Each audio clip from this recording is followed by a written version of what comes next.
Good morning, students.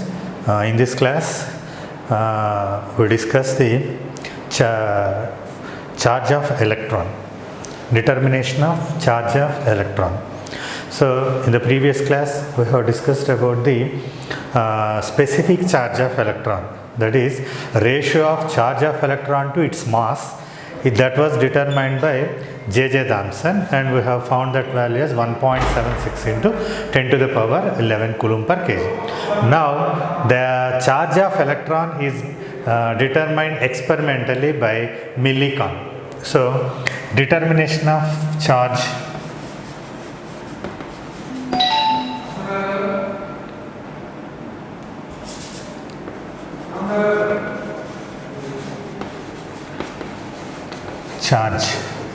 of electron, Millikan method, Millikan oil drop method.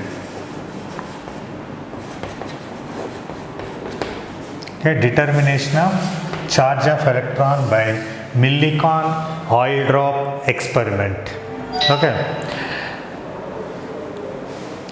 this experiment, the experimental arrangement of this Millikan is consists of a metallic chamber like this, a metallic chamber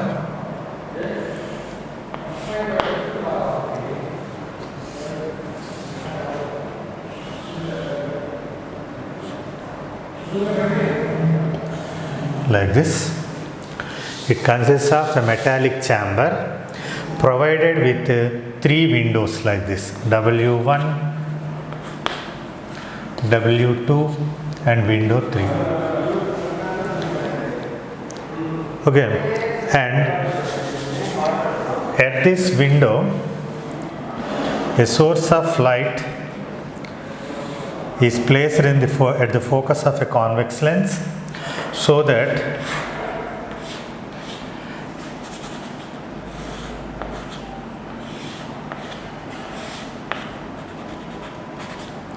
light rays, a parallel beam of light rays enters through this window W1, and next a telescope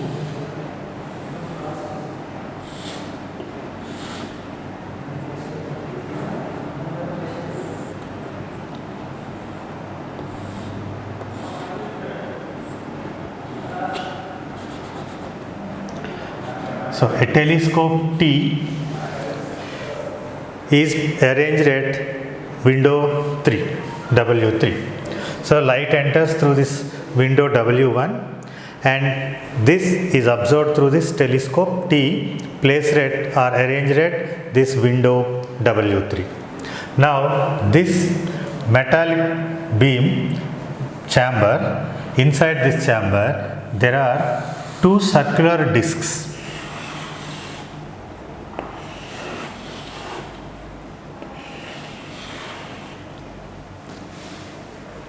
So, two circular discs, what we can name it as A and B, and these are placed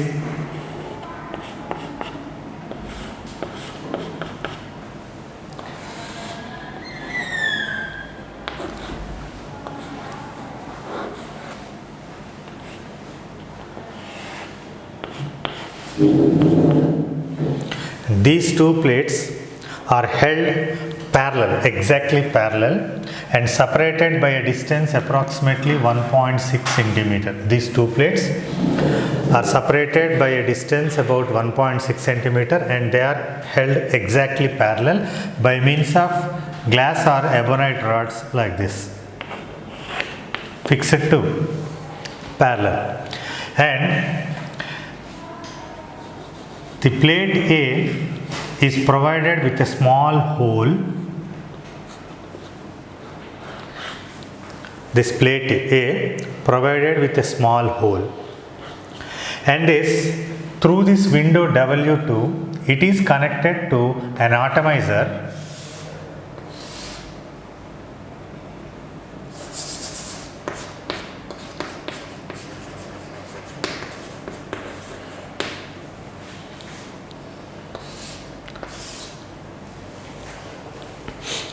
This window 3 is connected to an atomizer like this.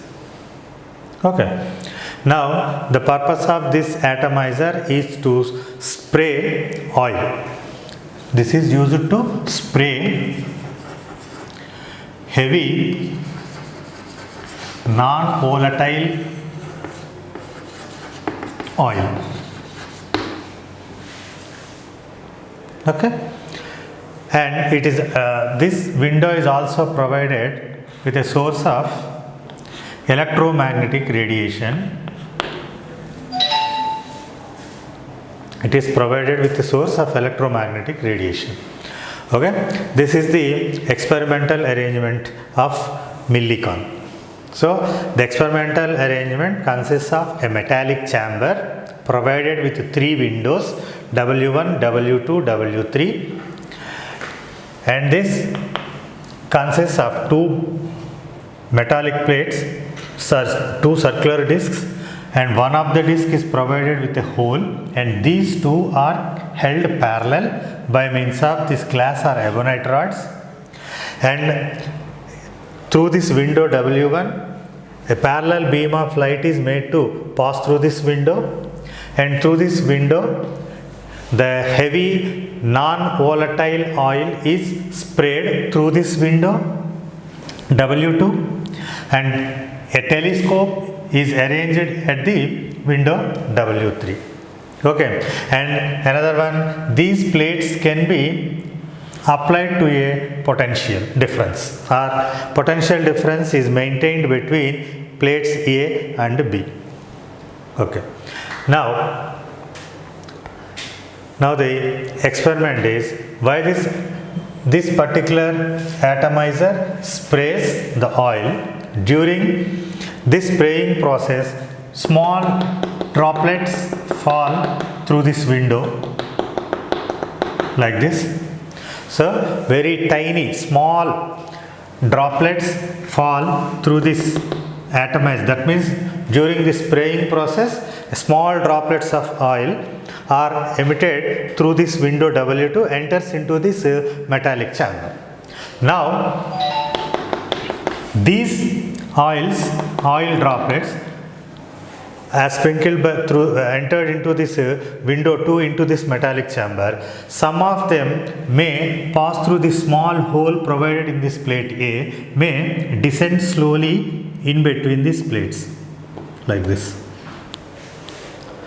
Okay, so this atomizer sprays heavy non-volatile oil through this window W2. Out of those number of droplets, some of them or few tiny drops may descend through the small hole and enter into the gap between these 2 plates.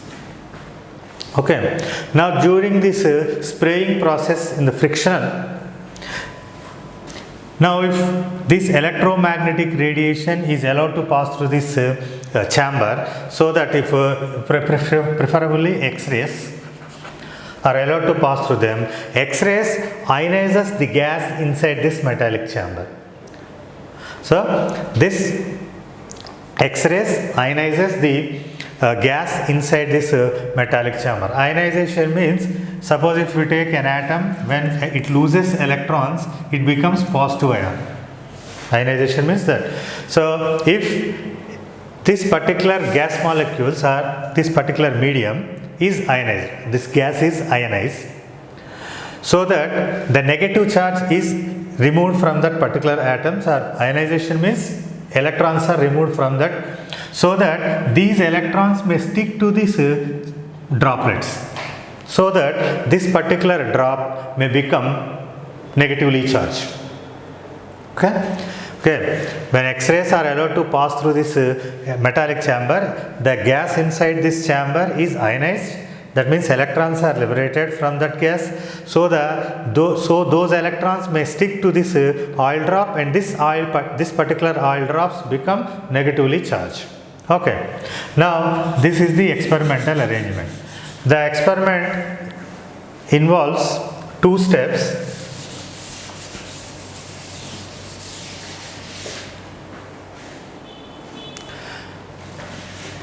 It occurs in 2 steps. In the first step, no electric field is applied, no electric field is applied between the plates A and B, and second part of the experiment, electric field is applied between the plates A and B. So first part, without electric field in between these two plates, and second part involves electric field applied between these two plates A and B. Okay, now we consider what happens. Let us see. First we consider no electric field is applied between the plates A and B.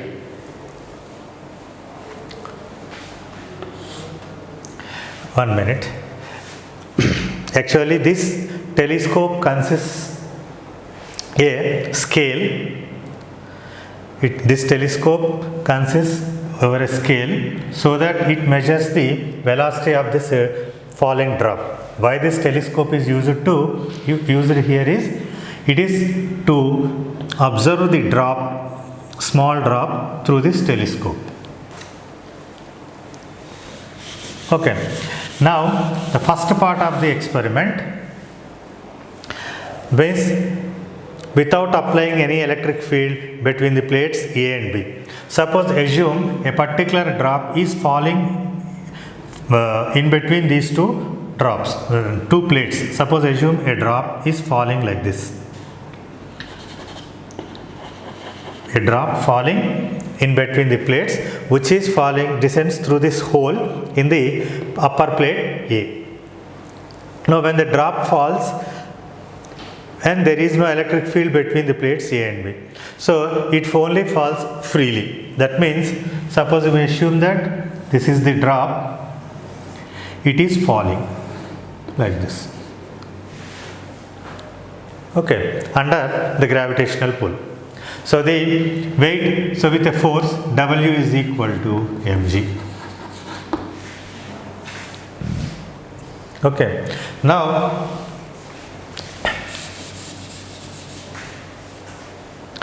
let this drop, when this drop falls downwards under gravity in this gaseous medium, a buoyant force which acts on this drop upwards. That means when this particular drop falls under gravity in this fluid or in a gas, then it experiences a buoyant force upwards. So this is the weight of the body which is falling down, and a buoyant force acts upwards, or FB, what we can say. Okay, but in addition to these two forces, there exists a viscous force opposes the motion of the body. That means as this body is falling downwards, friction or viscosity always acts opposite to the direction of motion of the body. So another force acts upwards, and that is viscous force.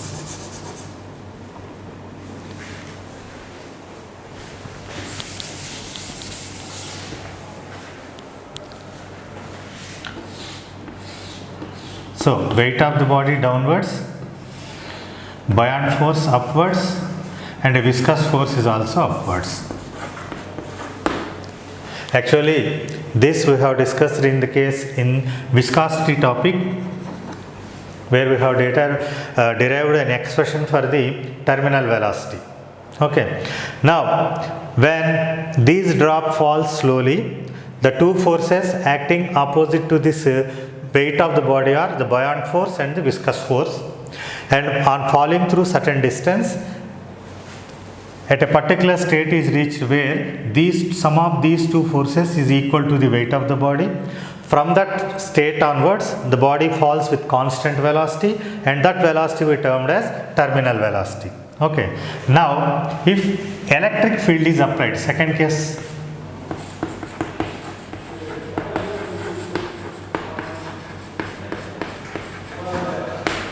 Now, electric field is applied between these plates A and B. Already we have discussed that. Suppose this is positive potential and this is applied to a negative potential, like this.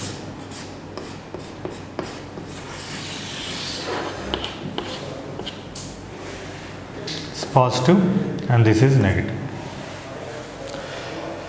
Now already we have expressed that when the drop falls through this, so this ionization of gases, so it becomes negatively charged.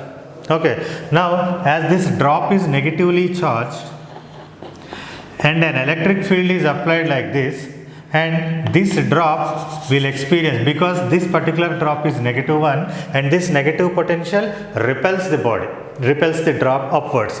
So instead of falling down, this drop moves upwards. So in that case, we have the drop is like this, the drop is falling down with a weight W, and the buoyant force acts upwards, Fb. Okay, and in addition there is an upward force due to this electric field. If an electric field is established between these two plates, it experiences a force F equal to Eq. So there is an electric force due to an electric field Fe. Okay, now the body is falling, the drop is falling down with a weight W. Body is falling downwards. Due to electric field applied, it experiences a force upward, and a buoyant force also acts upwards, so that these two forces act upward and the weight of the body downwards. But resultant of these three forces, as a resultant of these three forces, the drop is moving upwards. That means the drop is moving upwards means viscous force will be downwards, because viscous force is always opposite to the direction of motion. So in this case the viscous force is downwards, W, and in this case viscous force is downwards. Okay, at a particular state, as viscous force depends upon the velocity, at a particular state is reached where the drop moves with constant velocity again, and in that case we say that velocity as terminal velocity. That means in this case also at a particular state is reached where the force on that particular body is 0, or net force on the drop is 0, and the drop moves with constant velocity. That velocity is terminal velocity in this case. In this case also, as this viscous force is a variable one, because the W, buoyant force due to electric field are constants, but in this variable force is Fe. In this case also at a particular state is reached where these two forces balance sum of these two forces, and at that condition again the particle moves with constant velocity, and that constant velocity is terminal velocity. Okay, now this is the theory. So now first consider about this condition. That means when there is no electric field is applied, then in that case now we derive an equation.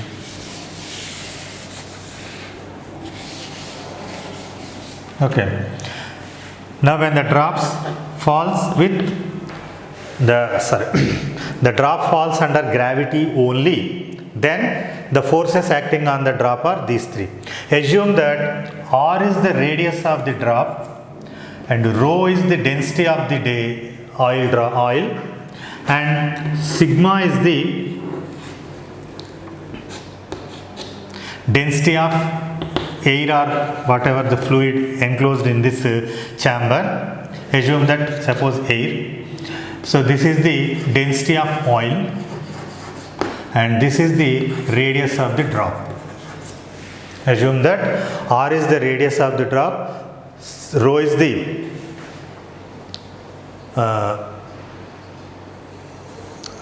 density of the oil drop, material of the oil, and sigma is the density of air. Now we can have like this. So this is W is equal to mg, that is 4/3 pi r cube. This is mass and density into g. So instead of mass we are writing volume into density into z. Now for buoyant force we have 4/3 pi r cube sigma g. and this viscous force by Stokes law, we have 6 pi eta r v1. Assume that velocity in this case, terminal velocities in this case is v1. That means when there is no electric field is applied, terminal velocity is v1. Now from this we can write equation as 4 by 3 pi r cube rho minus sigma into g is equal to 6 pi eta r v1, because I am writing directly. Actually sum of these two is equal to this, so that this term is written in this side. Okay, so 4 by 3 pi r cube rho minus sigma g is equal to 6 pi eta r v1, where eta is the viscosity of this fluid, that means air. Okay, you take it as equation 1. So we can write this first equation as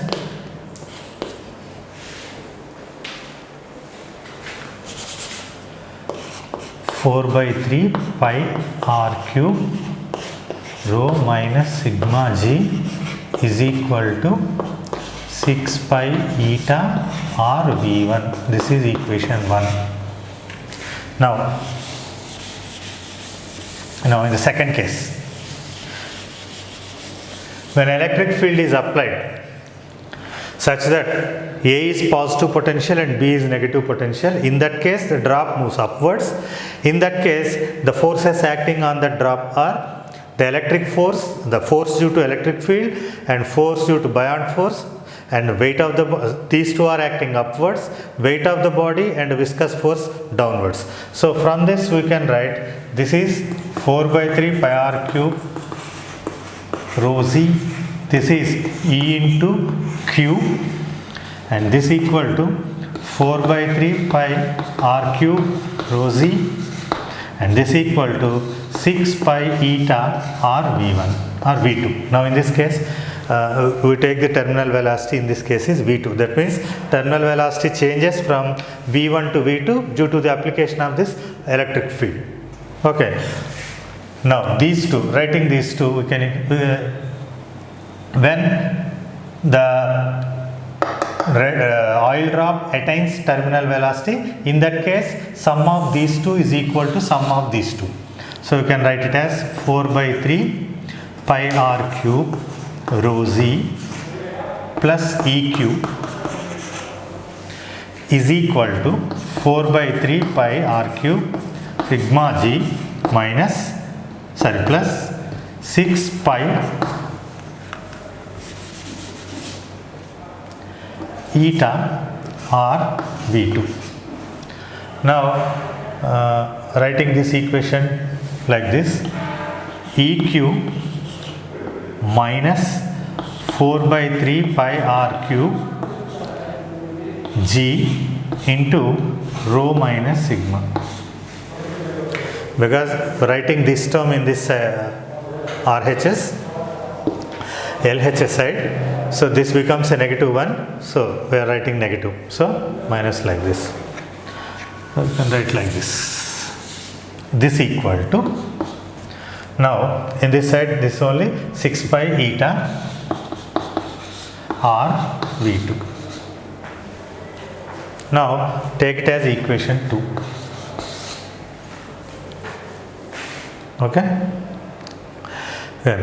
When the first part of experiment there is no electric field, in that case the terminal velocity is v1 and we can write this equation like this, and when electric field is applied the terminal velocity changes to v2, and that is given by 6 pi eta r v2 is equal to this equation. Now equation 1 and equation 2. Now adding equation 1 and equation 2. So adding equation 1 and equation 2, I write here itself again, 4 by 3 pi r cube g into rho minus rho is equal to 6 pi eta r v1. This is equation 1. So now adding these two equations,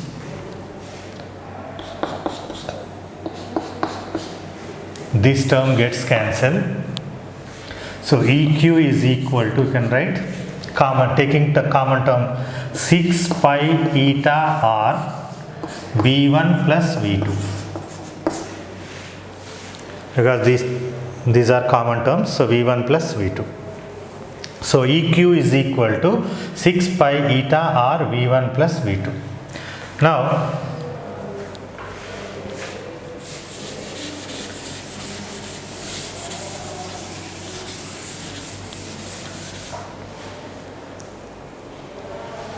so EQ is equal to, now we can write charge of that particular oil drop is Q is equal to 6 pi eta by capital E, 6 pi eta by capital E into R into V1 plus V2. Okay. So charge of that body is determined by this equation, 6 pi eta r by E into V1 plus V2. Now we replace this r from this equation. So from this equation we can cancel out this r here, so it becomes r square. So and 5 will get cancelled, and this becomes 2 and this is 3. So from this equation we can write r square is equal to 9 eta V1 by rho minus sigma into G. So R is equal to square root of this. Okay. Now substitute this R on that equation. So this is Q is equal to 6 pi eta by E into square root of this equation 9 eta V1 by rho minus rho into Z into V1 plus V2. So finally charge of that oil drop is calculated from this equation, 6 pi eta by E and 9 eta V1 by rho minus rho into G into V1 plus V2.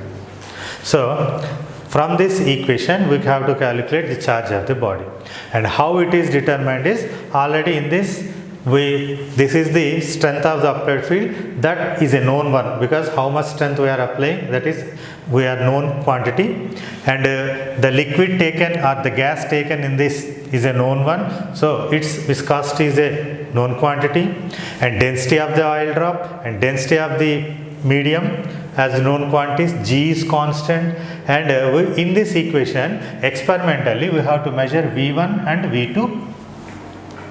So in that equation all are constants, so only unknown values are V1 and V2. So how they are determined is from this we can now first electric field, actually in actual experiment first electric field is because we have to concentrate on the same drop, because if you observe two different drops, their charge may be different, their radius may be different. So we have to consider the same drop under consideration in two steps of experiment. So for that in real experiment what we have to do is, first we have to apply electric field and we have to calculate the terminal velocity. That terminal velocity is calculated using a scale provided with this telescope. That means a scale is like this.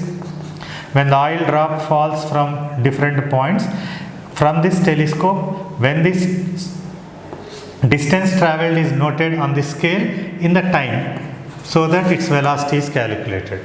Similarly, when electric field is removed, and in that case also the velocity is determined from this method only. That means we observe through this telescope, the oil drop appears to be a bright spot on a black background, so that the drop falls like this, so that we can observe the falling drop on a scale, so that we can measure the distance of fall in a time t. So from that method we can calculate this velocities. Okay.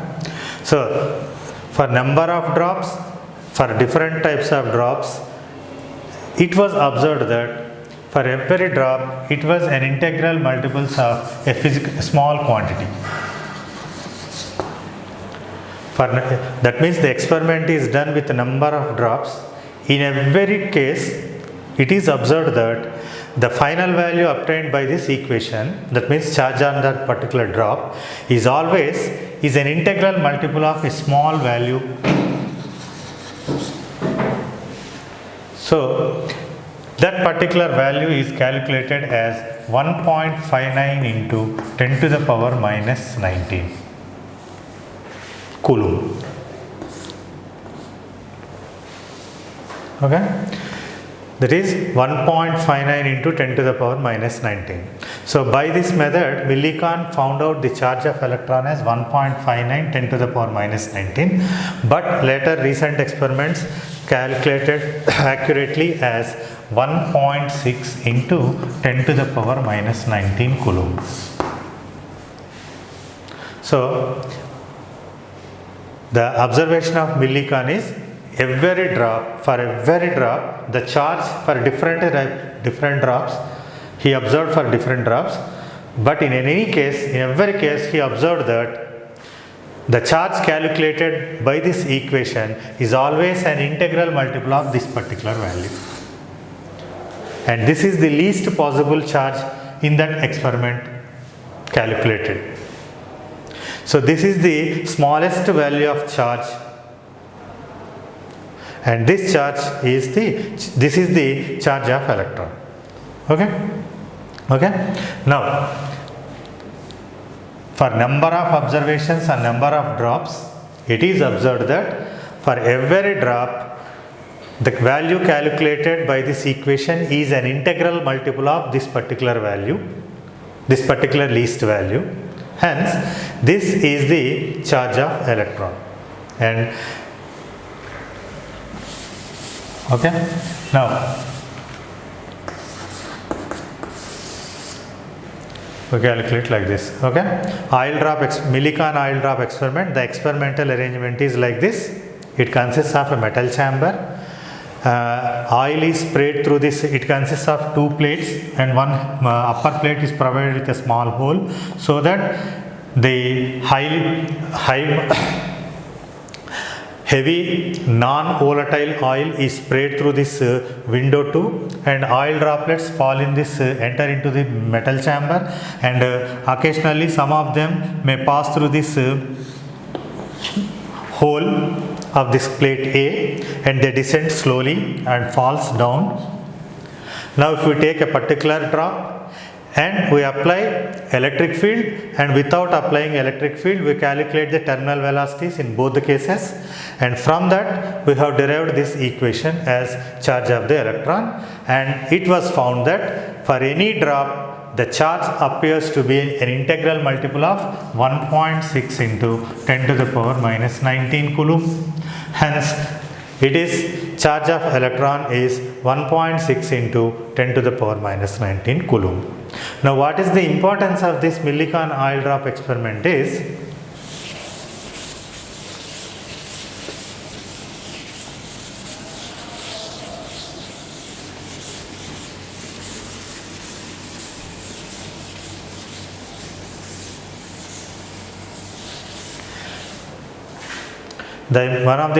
first one is the importance of Millikan oil drop experiment is, it is found that in every case the charge of the electron is, the charge found to be an integral multiple of a small quantity, and that is 1.6 into 10 to the power minus 19 Coulomb. So it concludes that this is the least possible charge. This is the least possible charge. Okay, and next one is quantization of charge. That means every existing charge is an integral multiple of charge of electron. Quantization of charge means every existing charge, really a charge means it is exactly an integral multiple of charge of electron.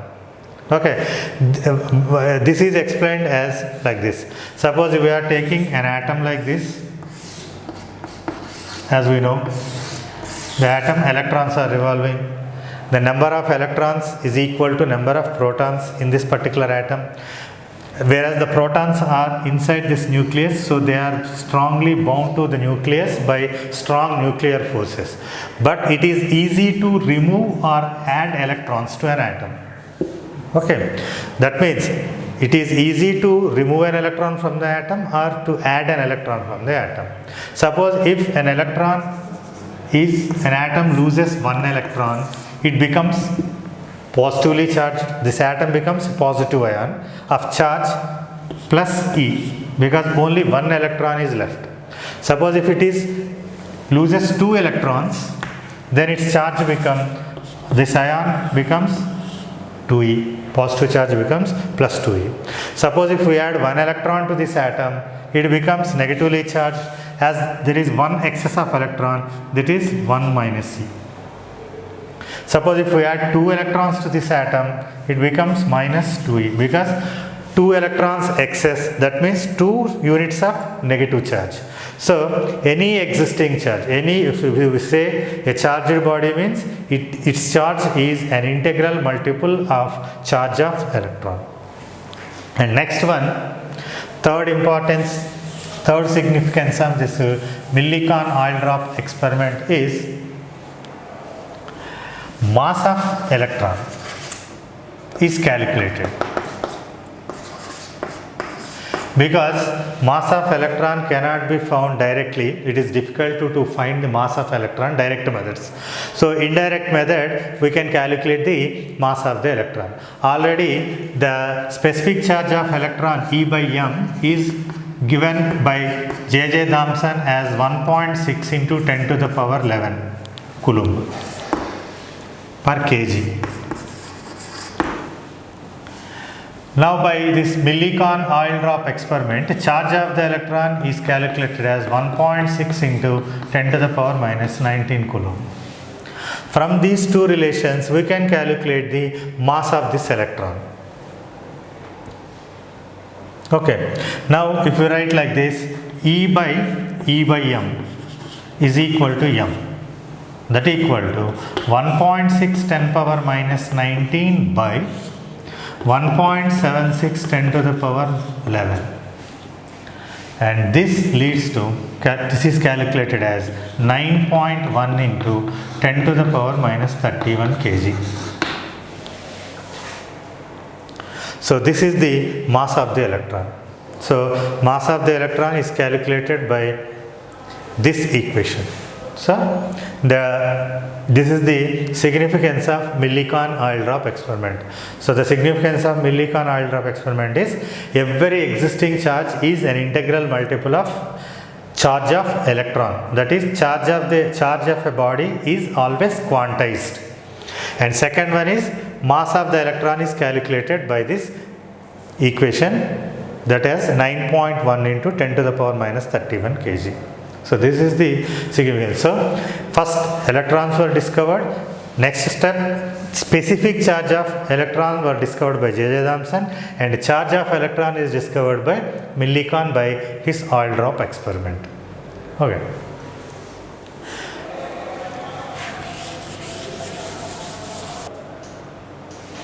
Okay. Now, so already we have derived charge of electron and the mass of the electron. Now we know electrons are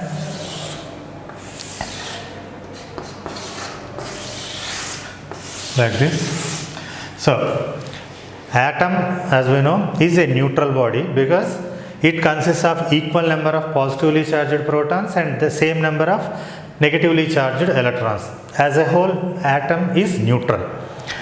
Okay, but in metals, usually metals are good conductors for electricity and good conductors for heat also. So they are good conductors for both thermal and electrical. So in metals,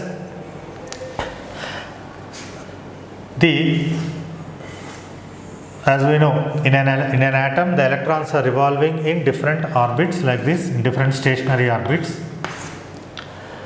Okay, So all these electrons has a Coulomb force because all the protons are inside this nucleus, so total positive charge is at the nucleus. So all these electrons will experience a Coulomb force of attraction towards this nucleus. But the strength of this Coulomb force decreases for outermost orbit. So the electrons inside this innermost orbit have a strong Coulomb force of attraction compared to the outermost orbits. So it is easy. So for the electrons in the outermost orbit has a low Coulomb force of attraction towards their nucleus. So at normal temperature, that means at normal conditions, they will, at the state of normal temperatures, that means they absorb thermal energy from the atmosphere. So by absorbing thermal energy only, they will become free. They get out of this atom. Okay, they become, that means by overcoming their Coulomb force of attraction, they become free. And these free electrons are responsible for the electrical conduction and thermal conduction. Okay, that means, but the electrons in the outermost orbit are emitted by absorbing thermal energy under normal conditions, normal temperatures, but they won't escape away from the surface of the metal. They become free from the atom. They become a free electron and liberate or emit from a atom, come out of the atom. But they won't leave the boundary of the metal, just like gas molecules you can say. Gas molecules are free to move inside the container, but they cannot move or escape from the container. Similarly here also the free electrons, which are responsible for electrical conduction and thermal conduction, they move freely within the boundaries of the metal, but they won't escape from the surface of the metal. If we supply an additional energy to these free electrons, these electrons may emit from the surface. Okay, and that energy, that minimum amount of energy required to liberate an electron from a metal surface is called work function.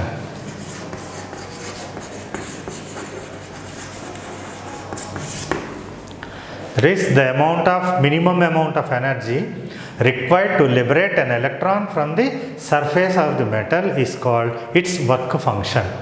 Okay, usually this energy is expressed in electron volts. As we know, in mechanics we express the unit of energy as joule, but in atomic physics we represent the energy of electron in electron volts, EV, denoted by E into V, electron volt. Okay, now how we define the electron volt and joule, relation between joule and electron volt. As we know, in electricity the potential difference, what is meant by potential difference means, suppose if we take this electric field, we consider 2 points like this, A and B. What is potential difference? How we can define potential difference is work done in moving an unit positive charge between these 2 points. The amount of work done in moving a unit positive charge between these 2 points is the potential difference between these 2 points. So that means if we move 1 plus 1 Coulomb charge, unit positive charge means plus 1 Coulomb charge from A to B or B to A, the amount of work done in moving this 1 Coulomb charge from A to B is called potential difference between these 2 points, and we denote it by V. Okay, potential difference is nothing but amount of work done in moving unit positive charge. Now if we want to move Q units of charge from A to B, for 1 unit charge work done is V. For Q units of charge work done is QE. So therefore W is equal to VQ. Work done is equal to VQ. Now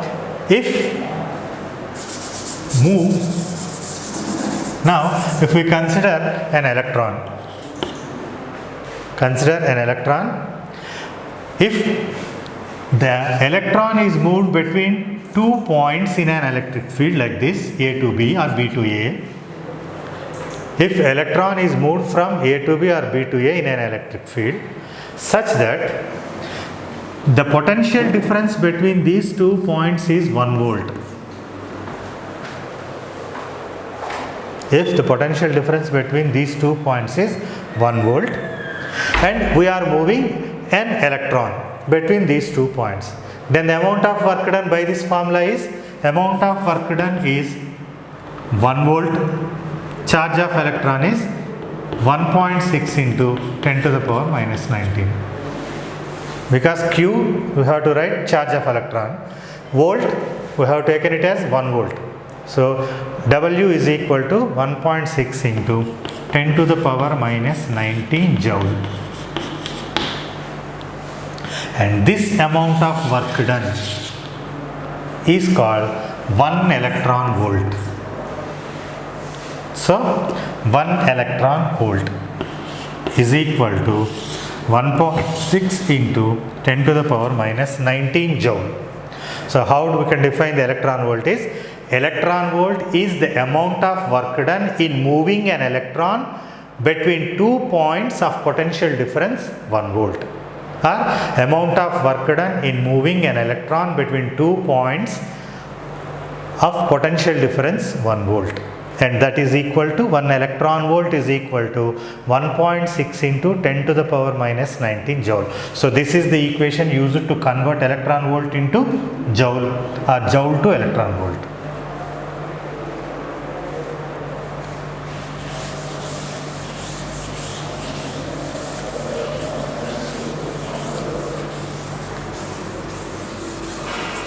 Okay, now as we have said, if we supply certain amount of energy to a electron in a metal or in a material, it may be, that particular may be, the electrons may be emitted from the surface of that particular substance.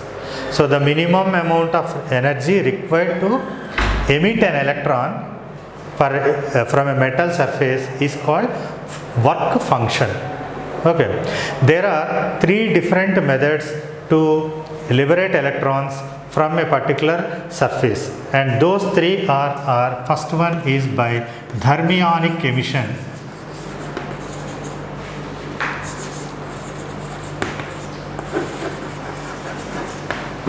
and second one is field emission,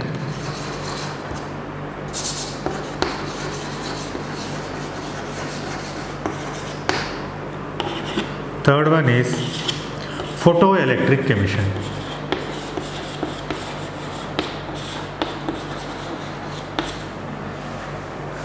So electrons can be emitted, electrons can be made to emit from a surface by these 3 different methods, that is thermionic emission, field emission, photoelectric emission. Okay, now what is this thermionic emission? That means by heating a particular material to a high temperatures, electrons are emitted from the surface, and that phenomena is called thermionic emission. Okay, that means when a metal surface is heated to high temperatures, electrons are emitted from that particular surface, and that is called thermionic emission. Next one is field emission. By applying a strong electric field to a metal surface, electrons are emitted in the form of spark, and that is called field emission. That means by applying a strong and magnetic electric fields, electrons can be emitted from the surface of a metal, and that process is called field emission. And the third one is photoelectric emission. That means light is allowed to incident. Photo means light. So light is allowed to incident on a metal surface, and electrons are emitted from the surface. That phenomena is called photoelectric effect. Okay, now we discuss photoelectric effect. Okay? Photoelectric effect.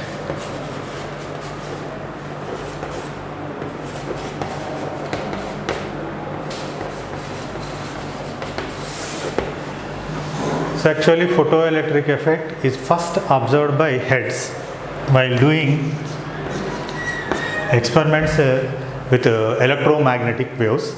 He observed that some electric current is flowing through an evacuated glass tube when ultraviolet radiation is incident on that zinc plate. So later this particular phenomena experimentally thorough by Halbwachs, a scientist name, and Lenard. So these two scientists made number of verifications on that photoelectric phenomena. So they observed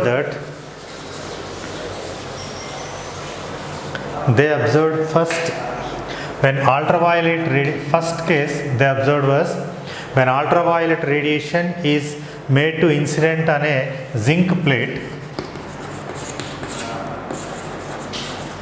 UV radiation. On a first case they observed as neutral zinc plate.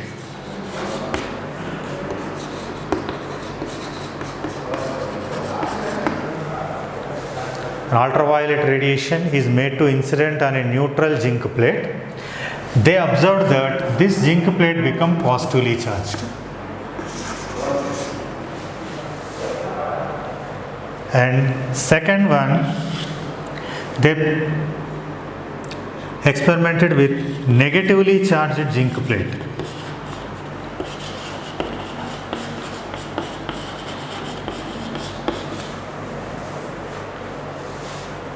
The same case, ultraviolet radiation is allowed to incident on this negatively charged zinc plate. They observed that it become again positively charged and more rapidly.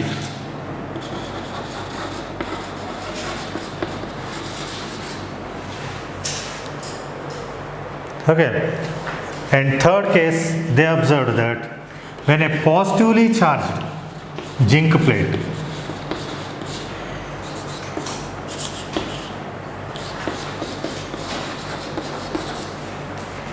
it becomes more positively charged. So these three are observed by Halbwachs. So when ultraviolet radiation is made to incident on a zinc plate, it's a neutral zinc plate, it appears to be positively charged. And when a negatively charged zinc plate allowed to incident on a negatively charged zinc plate, it becomes positively charged more rapidly compared to this one. And when same ultraviolet radiation made to incident on a positive zinc plate, it becomes more positively charged. By these three observations, what we can say is, because when a body becomes positively charged, means when it loses electrons, it becomes positively charged. Because as a whole, we know atom is neutral. When it loses electrons, it becomes positively charged. That means when ultraviolet radiation is incident on neutral zinc plate, it becomes positively charged. Means electrons were lost by this zinc plate.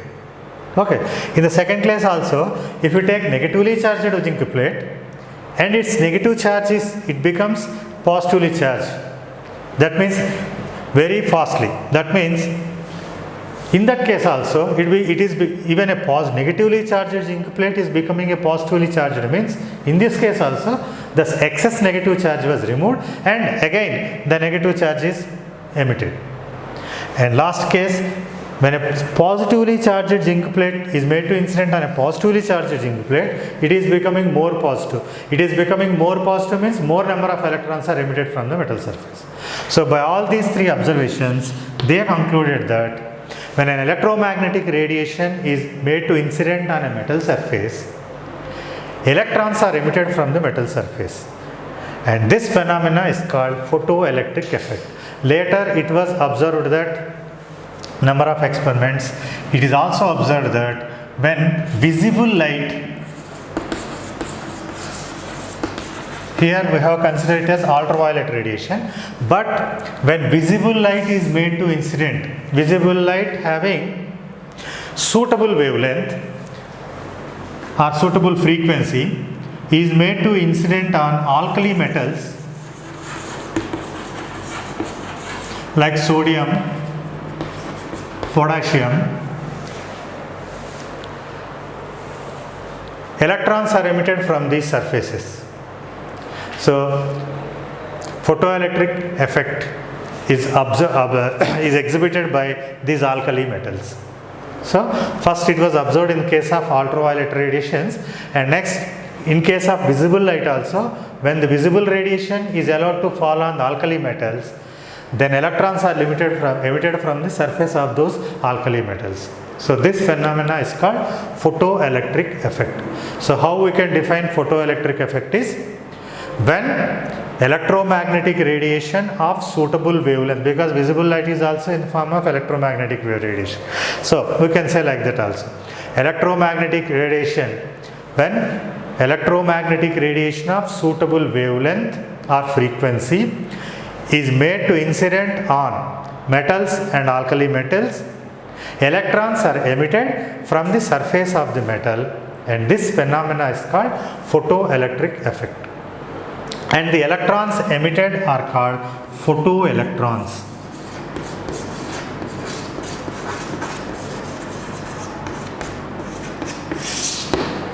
So, the electrons emitted are called photoelectrons. Okay. So, photoelectric effect means the emission of electrons from the surface of metal when electromagnetic radiation of suitable wavelength or frequency is allowed to incident on the metal surface, and the electrons emitted are called photoelectrons. Okay.